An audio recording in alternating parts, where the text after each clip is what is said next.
이날은 여호와께서 정하신 것이라. 이날에 우리가 즐거워하고 기뻐하리로다.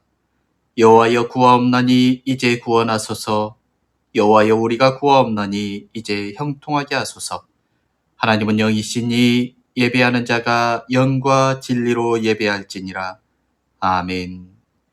교회를 통하여 한량없는 사랑과 자비를 누리게 하시는 아버지 하나님, 잠깐 피었다 지는 들꽃 같은 인생에게 예수 그리스도의 사랑으로 영원에서 영원까지 이루는 생명을 주신 은혜를 감사드립니다. 지난 한 주간에도 받은 사랑을 세상에서 실천하면서 하나님의 영광을 나타내지 못했음을 용서하여 주시옵소서. 오직 주님이 주시는 영생과 주님이 주시는 직분이 위대하고 큰 것임을 알아 하나님께 소망을 두는 시간이 되게 하여 주옵소서. 모든 영광 성삼위 홀로 받아주시고 기도하는 자녀들의 흡족한 하늘 응답을 받는 은혜의 시간이 되게 하여 주시옵기를 우리 주 예수님의 이름으로 기원하옵나이다. 아멘.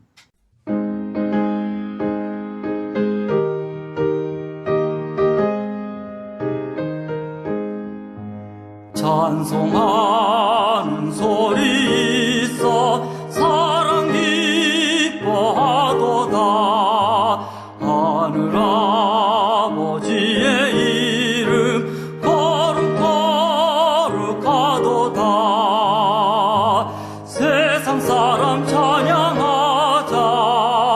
거룩하신 하나님께 할렐루야 할렐루야 할렐루야 아멘. 하나님의 나라 권세 영원토록 있도다. 하나님의 영광 나라 거룩하도다. 하늘 보좌 계신 주님 세상 주관하시도다. 할렐루야 할렐루야 할렐루야 아멘. 하나님의 크신 섭리 그 뜻대로 되도다. 우리 아버지의 뜻은 거룩하도다. 주여 속히 임하셔서 기쁜 날을 주옵소서. 할렐루야 할렐루야 할렐루야 아멘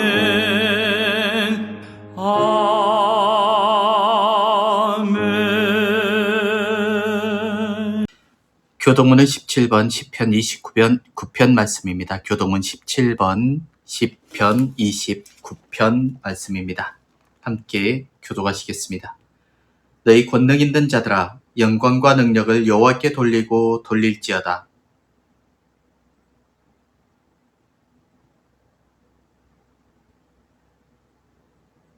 여호와의 소리가 물 위에 있도다. 영광의 하나님이 우레소리를 내시니 여호와는 많은 물 위에 계시도다.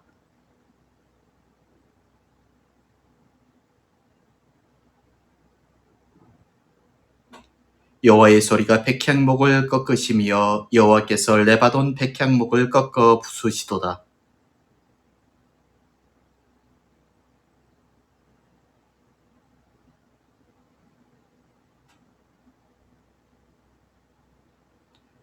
여호와의 소리가 화염을 가르시도다.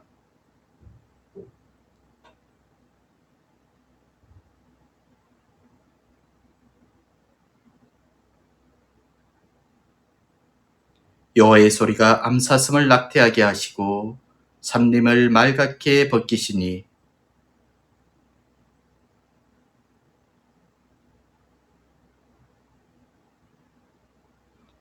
여호와께서 홍수 때에 좌정하셨으며 여호와께서 영원하도록 왕으로 자정하시도다.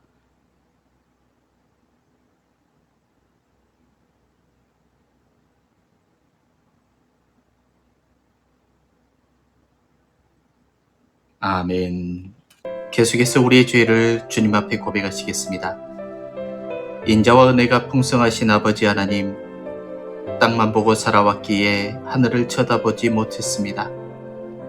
몸은 여호와의 성전에 와 있지만 마음은 육신의 삶에 관심이 기울어져 있었습니다. 그래서 예배를 드리나 내가 드려지지 못했기에 내 영혼은 오히려 메말라 갔습니다. 눈앞에 펼쳐지는 현실적 문제에 쫓기어 하나님의 크신 경륜은 외면한 채 내가 내 문제를 해결하려고 고민하다가 어느 순간 하나님과 멀어져 있는 나의 모습을 발견하고 다시 하나님 앞에 엎드려 하나님의 이름을 불러봅니다. 조건 없이 주시고 주저없이 끄시고 다 주시고도 아직 더 주시지 못해 아파하시는 십자가의 하나님을 모르는 채 자기 속에 갇혀있는 영적 무지를 회개합니다. 하나님을 두려워하기보다는 내 주위 환경을 겁냈고 사랑해야 할 사람을 꺼리며 기피했던 부끄러움을 용서하여 주옵소서. 어려운 문제가 발생하거나 고통스러운 시련이 다가오면 너무 빨리 좌절하고 실망하며 포기했습니다. 환경과 조건에 너무 민감하여 하나님보다 내 능력을 의존하려 하기도 했습니다. 인간관계가 너무 복잡하고 버거워서 사람을 용납하고 사랑하기보다는 사람으로부터 도피하여 숨어버린 게으름도 있었습니다.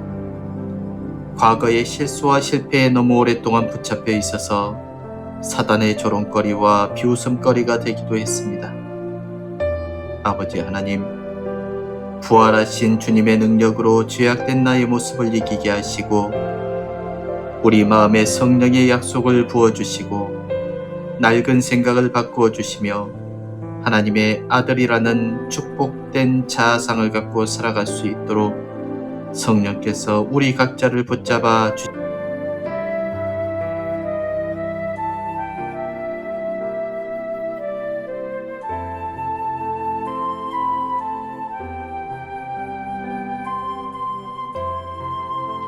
내 이름으로 일컫는 내 백성이 그 악한 길에서 떠나 스스로 겸비하고 기도하여 내 얼굴을 구하면 내가 하늘에서 듣고 그 죄를 사하고 그 땅을 고칠지라.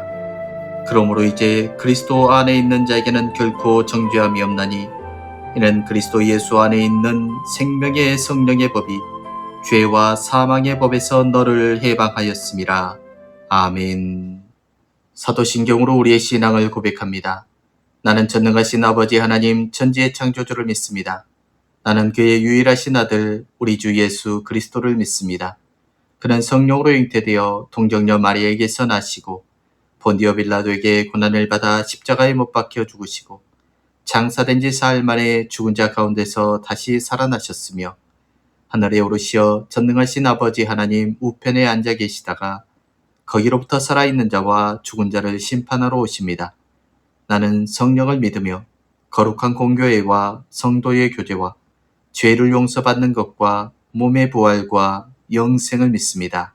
아멘.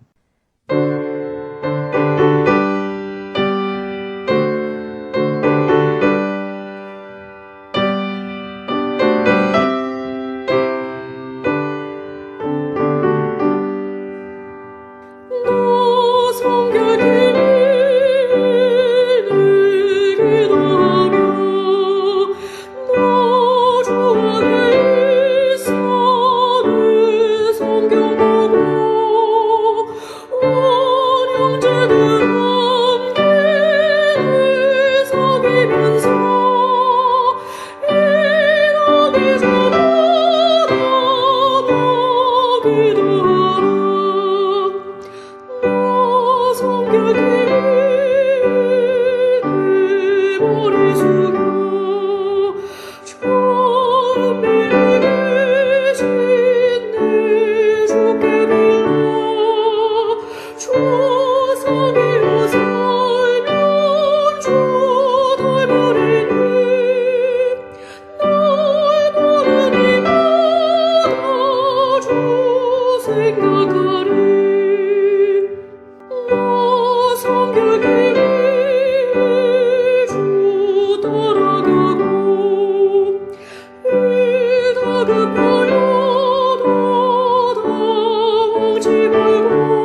기도하겠습니다. 사랑의 주님, 오늘의 시간과 우리들의 마음과 하늘의 공동체의 순종을 예물로 드립니다. 지난주의 예배보다 성숙하고 지난해의 믿음보다 깊어진 우리 공동체 예배를 받아 주옵소서. 실수도 많았고 아픔도 있으며 적당한 이기심으로 사랑을 포장하기도 했으나 이제 그런 옛자를 벗어버리게 하시고 하나님의 기름 부음 받은 새 사람을 입게 하여 주시옵소서. 생명의 주님, 주님께서 주신 생명의 샘이 우리들 안에서 솟구치고 있기 때문임을 믿습니다. 그러하오니 차지도 덥지도 않은 미지근한 믿음으로 우리 공동체가 살지 않도록 그릇된 것으로부터 단절과 선한 것을 향한 열정과 끈기를 주셔서 말씀대로 사는 성숙한 사람들로 우리 공동체를 채워 주시옵소서. 먼저 약속의 말에 책임을 갖는 공동체 되게 하시고 힘이 정의라거나 사랑이라고 말하는 어리석은 공동체 되지 말게 하시며 다수가 진리라고 생각하는 무지로부터 해방시켜 주시옵소서. 할 일은 많으나 일꾼이 적다고 한탄하신 주님, 우리를 이제 그곳에 보내주옵소서. 이사야의 입술을 숯불로 정하게 하신 것처럼 우리 공동체에게도 그리하셔서 세상의 소금과 빛과 등대로 사는 기쁨을 체험케 하여 주옵소서. 주님, 우리에게 소망이 있습니다. 하늘은혜 교회의 성도들이 하나님의 날과 시간을 성별하여 거룩히 지키는 예배 공동체가 되기를 소망합니다. 그래서 예배가 하나님의 얼굴임을 깨닫게 하여 주시고 우리 교회를 통해 하나님의 거룩한 예배가 회복될 수 있도록 도와주시옵소서. 열의 하나를 이웃과 나누는 행동하는 사람들이 되기를 간구합니다. 하나를 드려도 아홉을 보장하시는 주님이 계시고 우리들의 손으로 모으는 것보다 하나님은 손으로 주시는 것이 얼마나 큰 은총인지를 깨닫는 지혜의 공동체가 되게 하여 주옵소서. 믿음의 추억들을 한순간의 판단과 착오로 버려버리지 않도록 하나님의 뜻을 되짚어보는 사람들로 인도하여 주옵소서. 내 최고의 생각이 주님 생각의 최악보다 못하며 내게 있는 최고의 가치가 주님이 필요 없어 버리는 것보다 못한 것임을 또한 알게 하여 주옵소서. 지난 한 주간을 지켜주신 주님, 예배하는 이 시간에 우리와 함께 하심으로 큰 은혜와 사랑을 베풀어 주실 줄 믿습니다. 우리의 답답한 심령이 자유함으로 세임받기를 원합니다. 이 시간도 선포되어질 말씀 위에 성령의 기름 부음이 있어서 능력과 권능을 더하시고 주님의 이름이 영광을 받으시도록 역사하여 주옵소서. 이 교회의 모든 교회 가는 것마다 친히 기름 부으셔서 모일 때마다 오순절의 역사 있게 하시고 또한 여러 성도들을 격려하시고 복주셔서 저마다 빛이 되어 어두운 세상에서 빛나게 하여 주옵소서. 또한 심령의 건강도 지켜주시고 고통 중에도 주님을 찬송하는 충성스러운 일꾼들이 다 되게 하여 주옵소서. 지금 드리는 이 기도가 진실로 우리의 뜻이 아닌 아버지의 뜻을 조차 이루어지기를 간구하오며 날마다 새로운 은혜를 부어주시는 우리 주 예수님의 이름으로 기도드렸습니다. 아멘.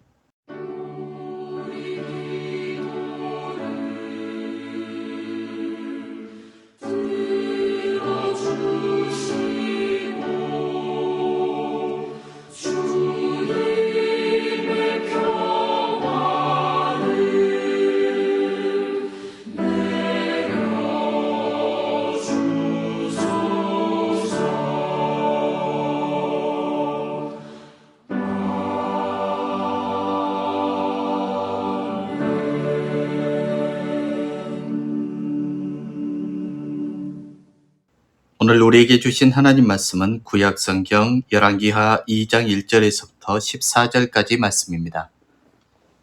열왕기하 2장 1절에서부터 14절까지 말씀입니다. 제가 하나님의 말씀을 봉독하겠습니다.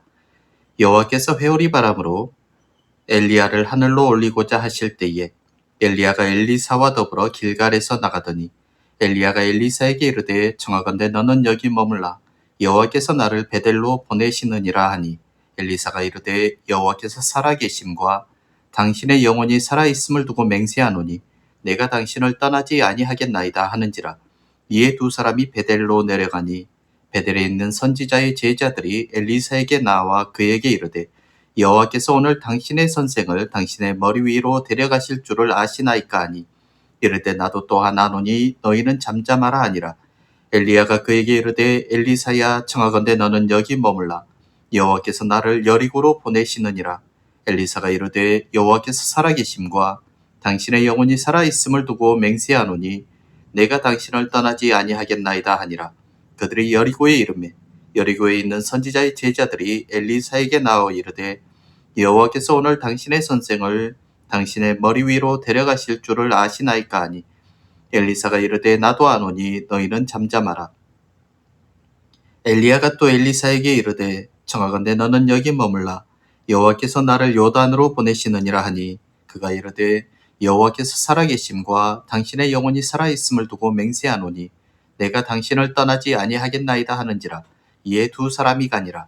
선지자의 제자 50명이 가서 멀리 서서 바라보매 그 두 사람이 요단가에 서 있더니 엘리야가 겉옷을 가지고 말아 물을 치매 물이 이리저리 갈라지고 두 사람이 마른 땅 위로 건너더라. 건너매 엘리야가 엘리사에게 이르되 나를 내게로 데려감을 당하기 전에 내가 내게 어떻게 할지를 구하라. 엘리사가 이르되 당신의 성령이 하시는 역사가 갑절이나 내게 있게 하소서 하는지라. 이르되 네가 어려운 일을 구하는도다. 그러나 나를 내게서 데려가시는 것을 네가 보면 그 일이 내게 이루어지려니와 그렇지 아니하면 이루어지지 아니하리라 하고 두 사람이 길을 가며 말하더니 불수레와 불말들이 두 사람을 갈라놓고 엘리야가 회오리 바람으로 하늘로 올라가더라. 엘리사가 보고 소리 지르되 내 아버지여 내 아버지여 이스라엘의 병거와 그 마병이여 하더니 다시 보이지 아니하는지라. 이에 엘리사가 자기의 옷을 잡아 돌로 찢고 엘리야의 몸에서 떨어진 겉옷을 주워 가지고 돌아와 요단 언덕에 서서 엘리야의 몸에서 떨어진 그의 겉옷을 가지고 물을 치며 이르되 엘리야의 하나님 여호와는 어디 계시니까 하고 그도 물을 치매 물이 이리저리 갈라지고 엘리사가 건너니라. 아멘. 우리는 오늘 성경에서 가장 특이한 사건이라고 할 수 있는 이야기를 읽었습니다. 그것은 엘리야가 하늘로 올라간 사건입니다. 이것이 아주 특별한 사건이 되는 이유는 자주 일어난 일이 아니기 때문입니다.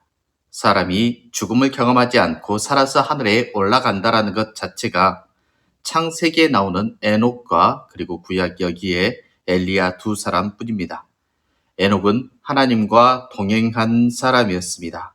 그러나 에녹은 어떤 모습으로 하늘로 올라갔는지 성경은 자세히 말하고 있진 않습니다.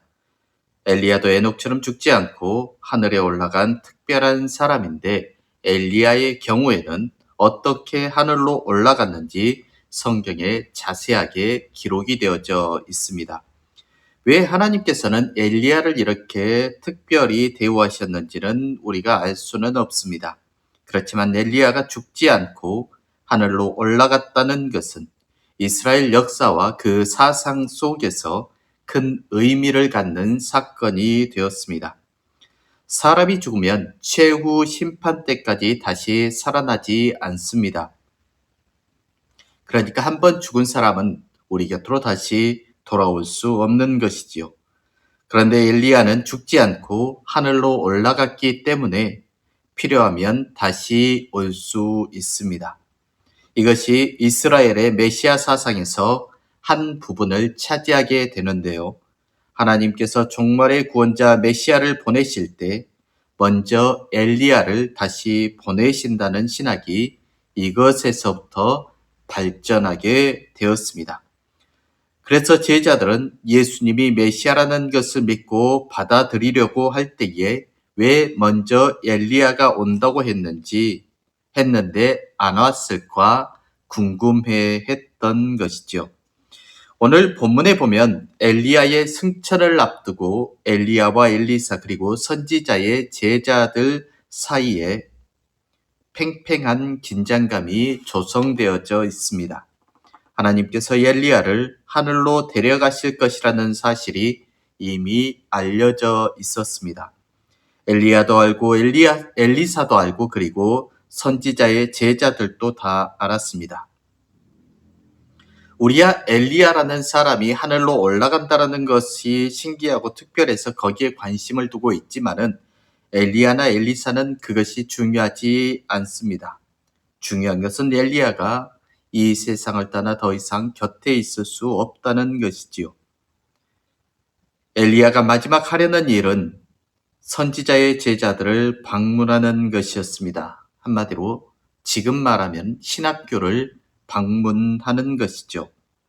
선지자를 길러내는 신학교들이 베델에도 있었고 여리고에도 있었습니다.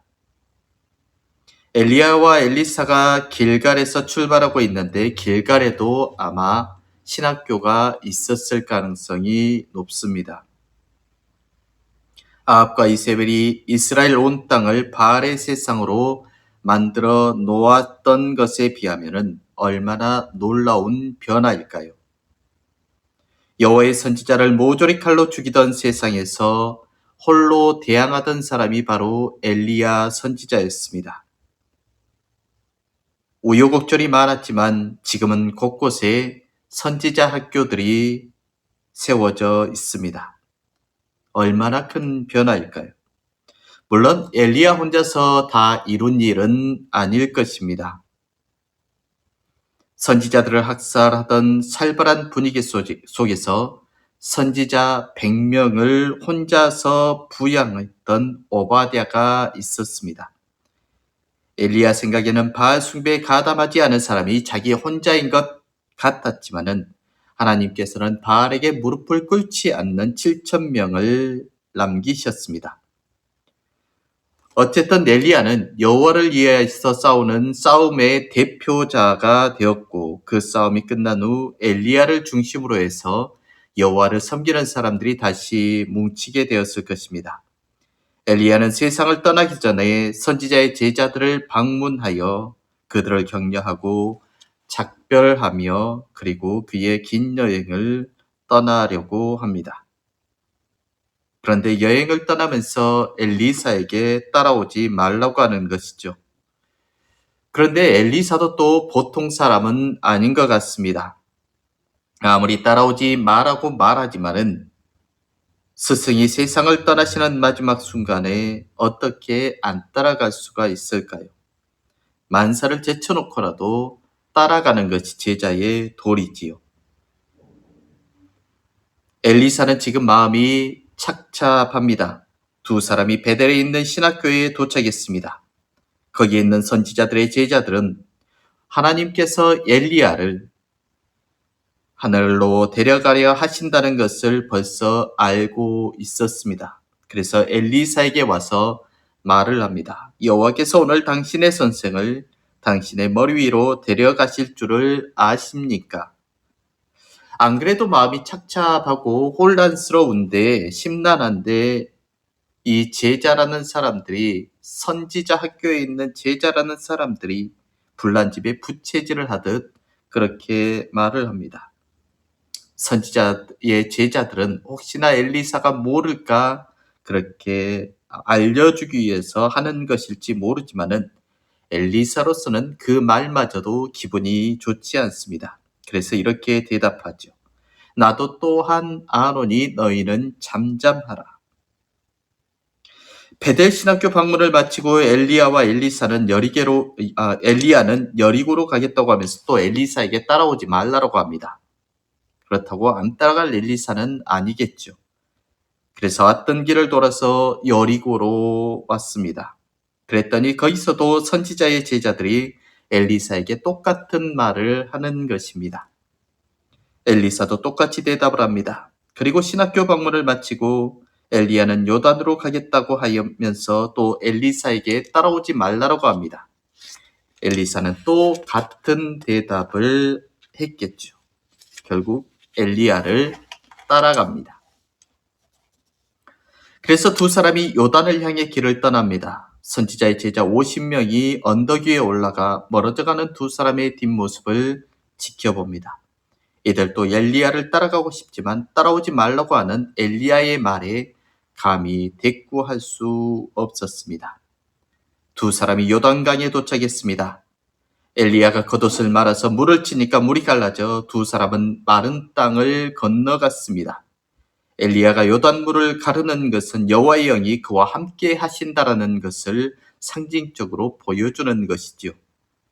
요단을 건넌 후에 엘리야가 엘리사에게 묻습니다. 너가 여기까지 나를 따라왔는데 여호와께서 나를 데려가시기 전에 내가 너에게 어떻게 해주기를 원하느냐? 엘리사로서는 기다리고 기다리던 기회가 왔습니다. 이때 자기가 원하는 것을 말하면 되는 것이죠. 엘리사의 대답을 한번 볼까요? 그는 이렇게 말합니다. 당신의 성령이 하시는 역사가 갑절이나 내게 있게 하소서. 갑절이나 내게 성령의 역사가 능력이 있게 하여 주옵소서. 그랬더니 엘리야가 대답하기를 네가 지금 어려운 일을 구하고 있구나. 즉 이것은 내 마음대로 할 수 있는 것이 아니라고 대답을 합니다. 과연 엘리사가 구한 것이 무엇이기에 이렇게 어려운 것일까요? 하나님이 그 두 사람을 갈라놓으셨습니다. 갑자기 불수레와 불말들이 두 사람을 갈라놓았고 엘리야는 회오리 바람과 함께 하늘로 올라가기 시작합니다. 놀란 엘리사가 올라가는 엘리야를 올려다보면서 소리를 지릅니다. 내 아버지여, 내 아버지여, 이스라엘의 병거와 그 마병이여. 그리고 엘리야는 모습이 금방 사라져버렸습니다. 엘리사는 극도의 슬픔을 표시하는 행위로 자기의 옷을 찢습니다. 그런데 여기서 중요한 사실이 있습니다. 순식간에 일어난 일이기는 했지만 엘리사는 여호와께서 엘리야를 데려가는 모습을 목격한 것이지요. 엘리야의 말대로 된 것입니다. 나를 내게서 데려가시는 것을 네가 보면 그 일이 내게 이루어지려니와 그렇지 아니하면 이루어지지 아니하리라. 그러니까 엘리사가 구한 것이 이루어지게 되었다는 것입니다. 너가 보면은 내가 하늘로 올라가는 것을 본다면은 너가 구하는 것이 이루어질 것이고 너가 보지 못하면은 이루어지지 않는 것이라고 했으니 하늘로 올라가는 엘리야를 보았으니 엘리사가 원하는 것이 다 이루어졌다라는 그 말입니다. 즉 엘리사가 구했던 것을 하나님이 허락해 주셨다라는 의미이죠. 그것의 가시적인 증거로 엘리야의 겉옷이 땅에 떨어졌습니다. 엘리야가 떠나면서 엘리사에게 마지막 선물로 자기의 겉옷을 던져준 셈이지요. 엘리사는 엘리야의 겉옷을 주워 가지고 돌아옵니다. 돌아오는 길에 요단강이 다시 가로막고 있었습니다. 엘리사는 엘리야가 했던 것처럼 겉옷으로 물을 치며 외쳤습니다. 엘리야의 하나님 여호와는 어디 계십니까? 엘리야와 함께 하시는 하나님이 엘리야가 떠날 때 함께 떠나셨습니까? 아니면 이 겉옷이 남은 것처럼 아직도 여기 남아서 나와 함께 하십니까? 엘리야의 부르짖음에 여호와께서는 요단을 가르시는 것으로 응답하셨습니다. 엘리야는 떠났지만은 하나님은 엘리사와 함께 남으신 것이죠. 우리는 오늘 이 본문을 통해서 하나님께서는 왜 엘리야를 대신할 선지자로 엘리샤를 부르셨느냐는 것입니다. 이 부름의 이유는 우리가 믿음의 길을 걸어가는 데에 있어서 아주 중요한 지표가 될 것이며 신앙의 의미를 더해주므로 믿음의 길을 끝까지 가는 데에 도움을 줄 것입니다. 하나님께서는 왜 엘리야를 대신할 선지자로 세우셨을까요? 첫 번째 우리가 기억할 것은 우리가 살아가면서 누구를 만나느냐는 것입니다. 이것이 굉장히 중요하다는 것이죠. 우리는 만남을 통해서 우리의 소명이 더 확고해질 수 있는 만남이어야 한다는 것입니다. 엘리야가 활동하던 시대는 아합과 이세벨이 지배하던 시대였습니다. 궁중에는 우상을 섬기는 사람들이 가득했고 바알과 아세라가 선지 학교를 만들어서 그 이방인들이 우상을 숭배하는 제사장을 기르는 일까지 했습니다. 그리고 하나님을 믿는 선지자들은 다 잡아 죽이던 때입니다. 지금 말하자면은 우리가 기독교라는 것이 하나님을 믿는 사람들이 이 땅에 발을 붙이지 못할 만큼 어렵고 힘든 시대였다라는 것이죠. 정치적으로, 종교적으로, 윤리적으로 완전히 타락해버리고 만 세상이었습니다. 희망이 없는 시대였습니다. 이 암흑 시대의 엘리야는 선지자로 부름을 받은 것이지요. 갈멜산에서 거짓 선지자 850명과 단판을 짓습니다. 850대 1입니다. 그러나 그 싸움에서 깨끗하게 엘리야가 이겼습니다. 한 시대를 빛으로 이끌어간 스승이 되었습니다. 이제 그는 자신의 사명을 감당할 후계자를 세워야 했습니다. 엘리사는 본래 평범한 농부였습니다. 그런데 어느 날 밭을 갈고 있는데 엘리야가 다가와서 그에게 그의 겉옷을 던졌습니다. 성경 열왕기상 19장 19절에 그렇게 적어져 있죠. 엘리야가 거기서 떠나 사밧의 아들 엘리사를 만나니 저가 12결이 소를 앞세우고 밭을 가는데 자기는 12째 결이와 함께 있더라. 엘리야가 그리로 건너가서 겉옷을 그의 위에 던졌더니, 당시 이렇게 겉옷을 던진다라는 것은 바로 스승이 제자를 부를 때에 자기의 후계자로 삼겠다라는 상징적인 표현이었습니다. 그때 그는 어떻게 했습니까? 과감히 자기의 직업을 정리하고 그의 스승을 따랐습니다. 열왕기상 19장 21절을 볼까요? 엘리사가 저를 떠나 돌아가서 소 한 겨리를 취하여 잡고 소의 기구를 불살라 그 고기를 삶아 백성에게 주어 먹게 하고 일어나가서 엘리야를 쫓으며 수종 들었더라. 그는 과거 자기가 몰았던 기구들을 다 불살라버리고 소 2마리를 잡아서 동네 사람들을 모아놓고 마을 잔치를 하고 그를 쫓아갔습니다. 그런데 이렇게 후계자로 임명되는 것이 그렇게 잔치할 일은 아니었거든요.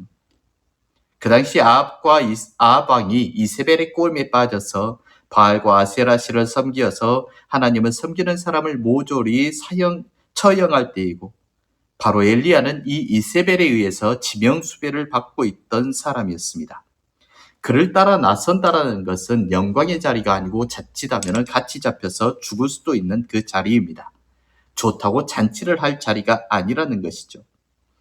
그런데도 그는 과거의 직업을 정리하고 시대적인 사명을 감당하는 선지자로 나섰습니다.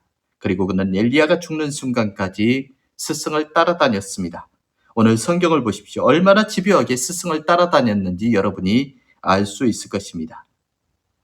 이제 엘리야가 그 힘들었던 인생을 마치는 순간이었습니다. 그는 마지막 죽음의 순간이 온 것을 알고 모든 것을 제자 엘리사에게 맡겨두고 홀로 하나님 앞에 가기를 원했습니다. 너는 여기 있으라고 합니다. 그때 엘리사는 나는 결코 스승님을 떠나지 않겠다고 이야기합니다. 2절, 4절, 6절에 그렇게 대답을 하고 있죠. 베델, 여리고, 요단 계속해서 그는 쫓아갑니다. 소명의식이 없이는, 사명감이 없이는 이렇게 하지 못하지요. 단순히 스승과 제자의 관계가 아닙니다. 시대적인 사명을 감당하는 소명의식이 있는 스승과 제자였습니다. 엘리야는 자기의 소명을 잊게 할 제자를 만났고, 엘리사는 자기의 소명을 발견케 하고 그 소명을 따를 수 있게 하는 스승을 만난 것이죠. 그 둘의 만남은 항상 소명과 관련이 있었습니다. 그래서 그 둘은 암울한 시대의 소명을 가지고 견디고 싸우고 함께 할 수 있었던 것이죠. 그리스도인들이 만남이라는 것에 대해서 이렇게 소중하게 여겨야 합니다. 이 만남을 통해서 자기의 소명을 다시 확고히 할 수 있어야 되고, 또 소명을 발견할 수 있는 그 만남을 위해서 우리는 최선을 다해서 기도하고 준비하고, 우리는 그러한 소명의 순간에 엘리사처럼 순종하며 따라 나설 수 있어야 한다는 것입니다. 두 번째, 엘리사가 엘리야의 제자가 될 수 있었던 이유는 그의 인생 가운데 머물지 않는 인생이었기 때문에 가능했다라는 사실이죠. 엘리야는 지금까지도 너무 위대한 선지자였지만 하나님의 영에 따라서 인도함을 받는 선지자였습니다. 그리고 그는 끝없이 성령의 인도하심대로 행하고 움직이던 그러한 선지자였습니다. 하나님께서 그를 길갈에서 베델에서 여리고, 여리고에서 요단강으로 가라고 하실 때 계속해서 성령의 이끌림을 받고 인도함을 받고 있는 엘리야의 모습을 우리는 볼 수 있잖아요. 그러나 그가 엘리사에게 계속 머무르라 명령합니다. 길갈에서부터 너는 여기에 머물러라. 베델에서도 너는 여기 머물러라. 여리고에서도 너는 여기 머물라고 선생인 엘리야가 요청을 합니다. 그럼에도 엘리사는 한사코 머물기를 거절하죠. 엘리야와 엘리사 행로를 보면은 길갈, 베델, 여리고, 요단으로 지나가고 있습니다. 그런데 여기에는 아주 중요한 영적인 비밀이 또 들어 있습니다. 영적 단계라고 말할 수 있죠. 이 단계는 영적인 성장과 성숙으로 또 설명이 될 수 있는데요. 길갈에서 있었던 중요한 사건이 있습니다. 이스라엘 백성들이 가나안 입성을 앞서서 할례를 명령받고 할례를 행한 곳이 바로 길갈입니다. 하나님이 축복하신 가나안에 들어갈 자격이 부여되는 그러한 사건이 길갈에서의 할례 사건이라고 말할 수 있습니다. 할례 받지 못한 백성은 하나님이 허락하신 축복의 땅에 들어갈 수 없었습니다. 할례는 하나님의 백성으로 살 것을 고백하는 것이며 또한 하나님의 백성인 것을 확증해주는 증표였습니다. 그래서 우리가 예수 그리스도를 믿으면서 세례를 받는다라는 것이 할례와 같이 중요한 사건이 될 수 있습니다. 세례는 이제부터 나는 구원받은 하나님의 백성으로 온전히 살겠노라는 그러한 고백이기도 하고 우리를 구원하셨다는 하나님의 확증이라고도 할 수 있기 때문입니다. 그러므로 예수를 믿기로 결심하고 교회에 나오는 모든 사람들은 세례를 받는 것이 합당합니다. 그리고 하나님의 자녀로 합당한 삶을 살겠다라는 그 결심을 세례와 함께 할 수 있어야 합니다. 그리고 우리는 구원받고 세례받은 것으로 그 자리에 머물러서는 안 되는 인생입니다. 베델로 올라가야 됩니다.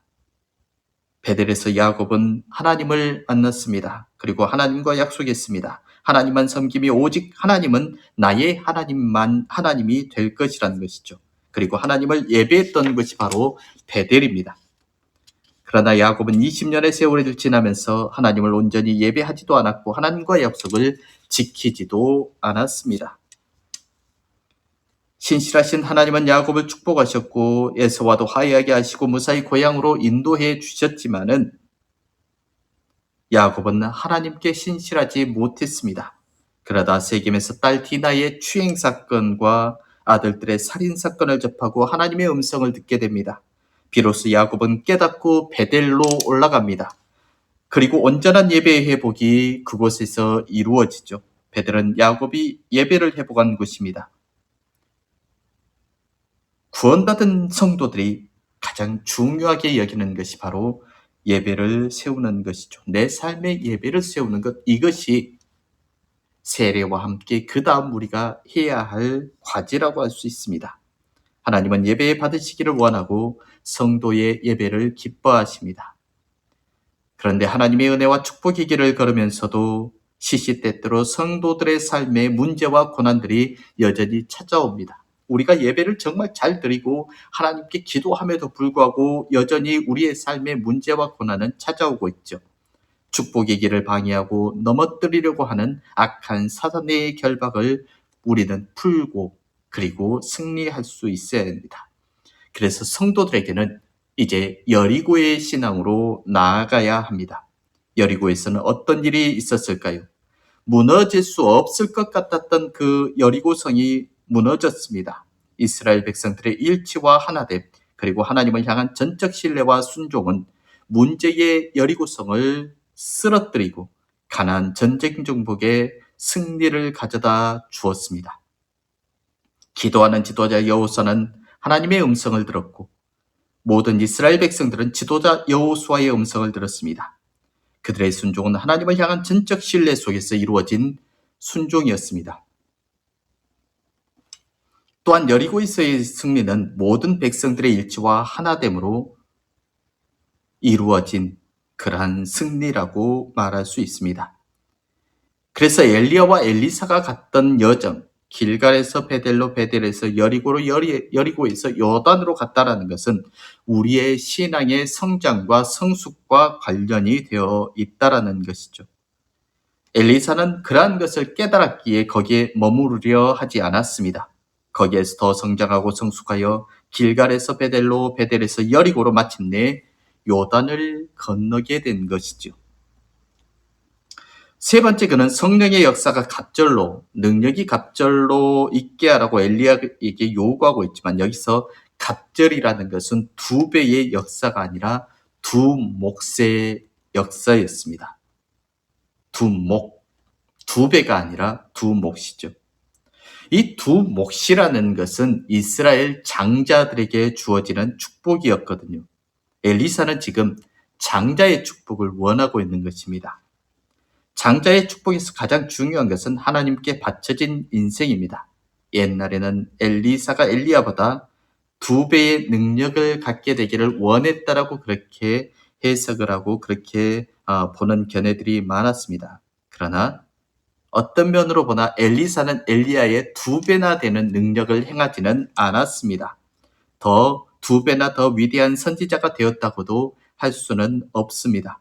엘리사가 비록 위대한 선지자로 사명을 수행했지만 엘리야의 상징적인 위치를 능가하지는 못합니다. 아버지가 아들들에게 유산을 물려줄 때 장자에게는 2 몫을 줍니다. 야곱이 요셉에게 2 몫을 주었지요. 요셉이 장자는 아니지만 야곱은 요셉을 장자로 취급한 것입니다. 왜냐하면 요셉은 야곱이 사랑했던 아내 라헬이 첫 번째로 낳은 아들이기 때문입니다. 그래서 12지파 중에 요셉의 2지파를 차지하게 된 것이지요. 엘리사는 2 몫을 구함으로써 자신을 엘리야의 후계자로 삼아달라고 구하는 것입니다. 나를 장자로 삼아달라는 것이죠. 장자는 하나님의 것이며 하나님께 소유된 백성이라는 의미입니다. 하나님은 이스라엘이란 나라를 열방 가운데 선택하신 소유된 백성, 제사장의 나라, 거룩한 백성이라고 부르셨습니다. 따라서 장자권을 가진다라는 것은 하나님의 언약 백성이 된다라는 그러한 의미입니다.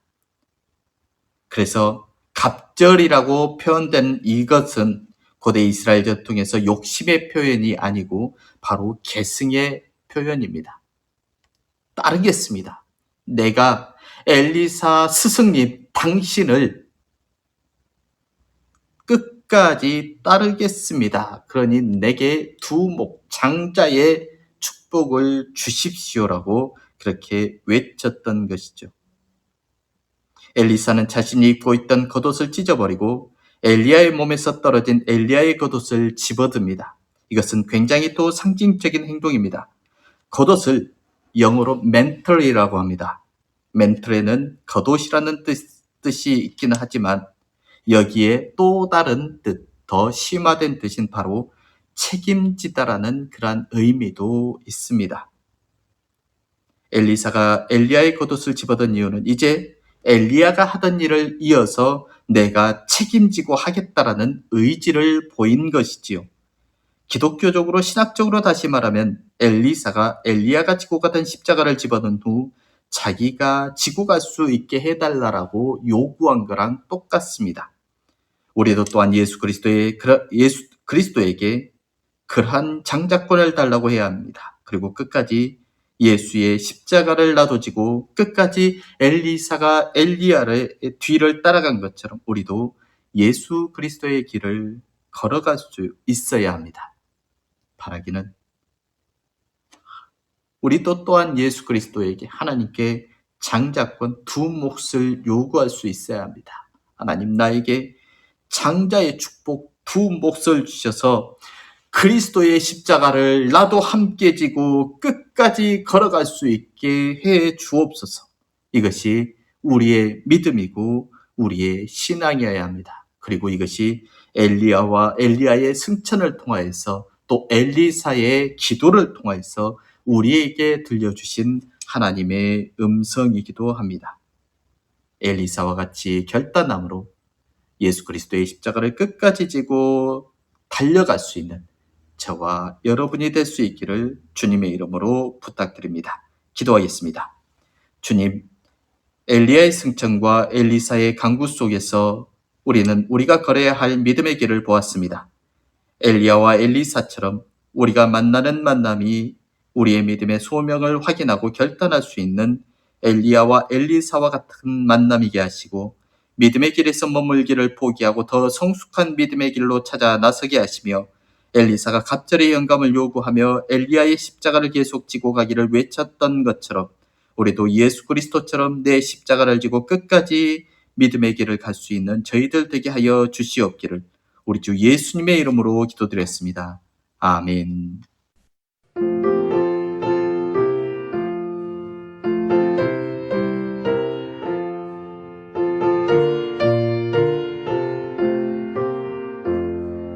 예수 따라가며 복음 순종하면 우리 행할 길 환하겠네. 주를 의지 순종하는 자를 주가 늘 함께 하시리라. 의지하고 순종하는 길은 예수 안에 즐겁고 복된 길이로다. 해를 당하거나 우리 고생할 때 주가 위로해 주시겠네. 주를 의지하며 순종하는 자를 주가 안위해 주시리라. 의지하고 순종하는 길은 예수 안에 즐겁고 복된 길이로다. 남의 짐을 지고 슬픔 위로하며 주가 상급을 주시겠네. 주를 의지하며 순종하는 자를 항상 복 내려 주시리라. 의지하고 순종하는 길은 예수 안에 즐겁고 복된 길이로다.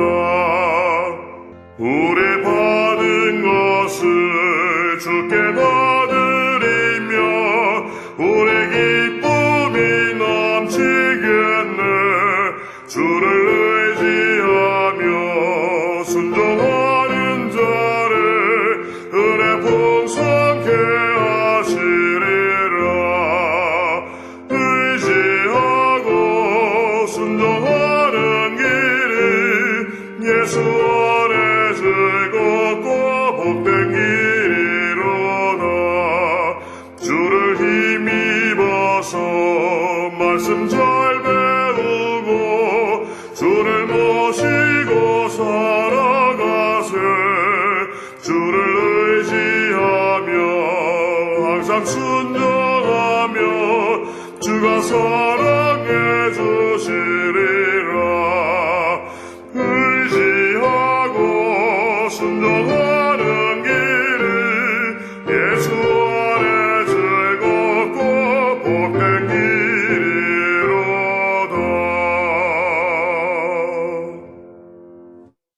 기도하겠습니다.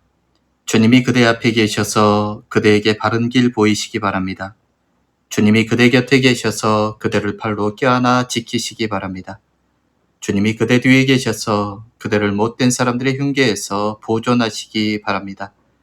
주님이 그대 아래에 계셔서 그대가 떨어지면 받아주시고 그대를 덫에서 끄집어내시기 바랍니다. 주님이 그대 안에 계셔서 그대가 슬퍼할 때에 그대를 위로하시기 바랍니다.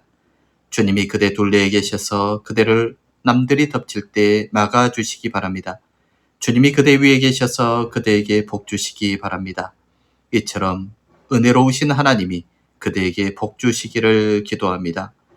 주 예수 그리스도의 은혜와 아버지 하나님의 거룩하신 사랑하심과 성령의 감동감화 교통 역사 충만 위로하심이 사랑하는 주의 백성들 머리 위에와 그리고 저들의 가정과 직장과 생업과 자녀들 위에 또한 주께서 세우신 교회와 이 나라와 이 민족 위에 이제로부터 영원히 함께하여 주시기를 간절히 축원하옵나이다. 아멘.